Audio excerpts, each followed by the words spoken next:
Yep, that's right. I'm snorting and sniffling again. Just waking up every morning like that. Had a great show, great night last night. Just woke up. It's later in the day, but I feel good. My devotion this morning was interesting because I have been very energized and fueled by this process, what I'm doing right now. Just waking up every morning, first thing doing my devotion, and then this, which is both, I guess, kind of a creative outlet and kind of a, I don't know, I don't even know what it is. But for me, it's a form of worship, I guess, and even almost like a form of prayer. And for me, taking time to do this and focus on the number one thing in my life, first thing, has been very energizing. And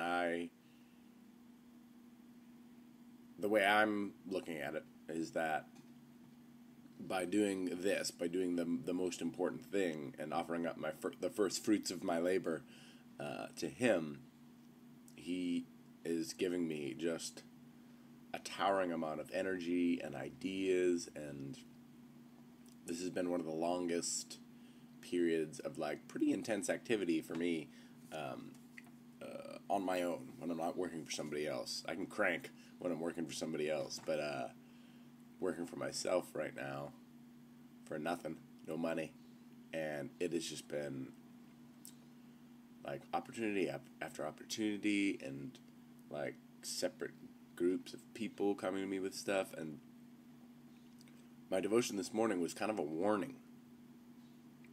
Following up on that same story from yesterday, the young ruler comes to Jesus. What can I do? I believe you are the solution. This is amazing. Hallelujah. Let's get down to it. What do I do, man? And Jesus is like, sell all that you own and come follow me. And he's like, oh, because he's rich and he's got a lot of stuff that would take a long time to sell, and he spent his whole life doing that. He had the right idea, he had the right intention, he was actually asking the right question, but he didn't like the answer. There was a hard truth in the answer. And I've been grappling with a lot of those hard truth things. That's why a lot of these have been about suffering and that sort of thing, and trying to just find the joy in that and the meaning in that and the purpose, and let it make me a sword for His kingdom, for His battle, than just a mewling, whining little baby. But today was a warning that in the midst of your obedience, be very cautious not to fall in love with Jesus, fall in love with devotion to God, fall in love with your relationship with the eternal.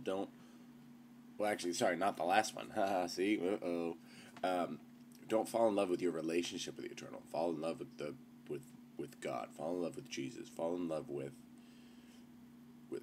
that which you're focusing on. Don't fall in love. Be cautious of falling in love with that relationship, or with that idea of that relationship, or falling in love with what I have to be cautious of falling in love with my devotion for Jesus Christ, as opposed to just Jesus Christ and truth,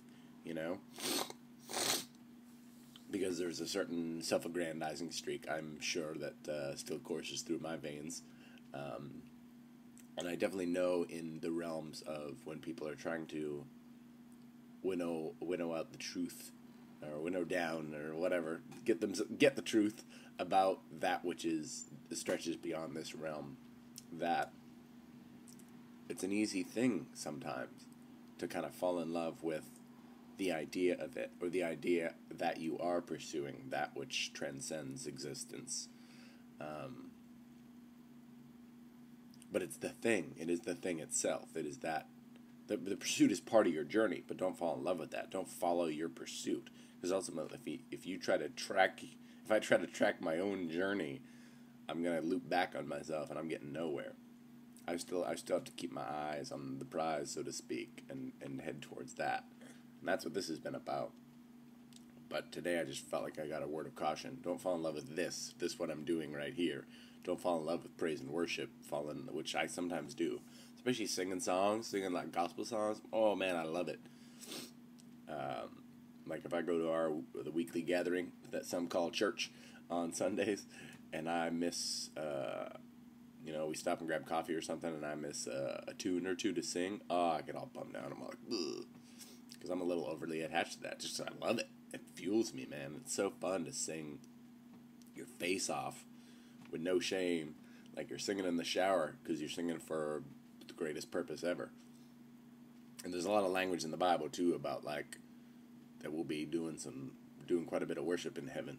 So I'm tuning up, man. I'm getting these vocal cords tuned for just raring it out, singing and dancing my face off forever.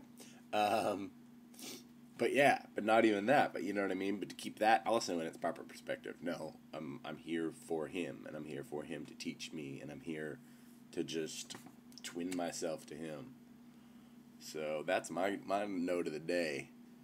Is be cautious, man. Just be a little cautious. Keep your eyes on the prize and not on the pursuit of the prize. Don't fall in love with your training. Don't fall in love with the fights. Don't fall in love with the suffering. Fall in love with him.